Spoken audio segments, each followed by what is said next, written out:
Le 4. Allez, go pour la chaîne. Ah, c'est la chaîne des vacances maintenant? C'est un geste avant tout symbolique. Depuis un mois, des parents d'élèves forment une chaîne humaine tous les matins devant l'entrée de cette école maternelle de Seine-Saint-Denis. Là, il y a 2 points de deal en fait, à 50 mètres à vol d'oiseau de chaque côté. Ce qu'on veut, c'est que l'école de nos enfants soit protégée. Donc l'institution ne le fait pas et nous, on le fait de cette façon-là. Une école prise en étau, entre 2 points de vente. Il y a quelques jours, 30 grammes de cannabis cachés dans l'établissement ont été découverts. Des dealers ont pris l'habitude de passer dans l'école, de dormir dans l'école, de venir fumer du cannabis dans l'école. Le 13 mai dernier, les 600 élèves de l'école ont dû être confinés 1 heure suite à l'intrusion d'un individu lié au trafic. Alors j'en ai une où on voit 2 personnes en train d'échanger un joint et tranquillement dans la rue comme ça et avec à leurs pieds ils ont un molosse qui n'a pas de muselière. Voilà. Ça c'est courant ici, il n'y a pas de problème. Et puis le grand classique de la rue Gabriel Péri, un môme assis sur une chaise en train d'attendre le client. Quand il pleut, ils ont des petites chaises avec des parapluies.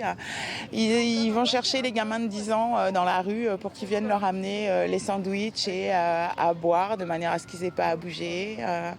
Et c'est comme ça que l'intégration dans le gang commence.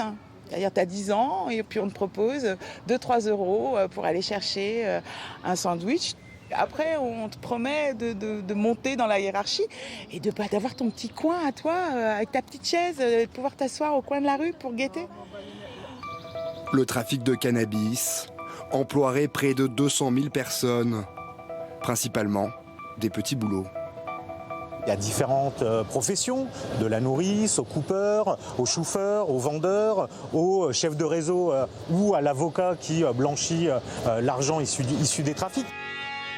Pour satisfaire la demande, entre 300 et 400 tonnes de cannabis sont écoulées chaque année.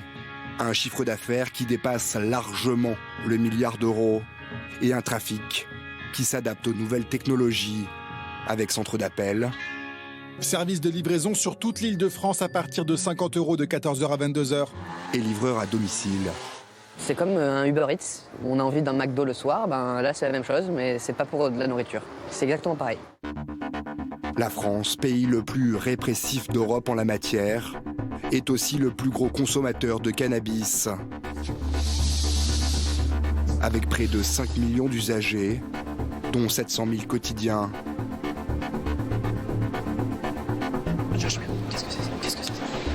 Et pourtant, l'État dépense chaque année plus de 500 millions d'euros dans cette lutte contre le trafic de cannabis.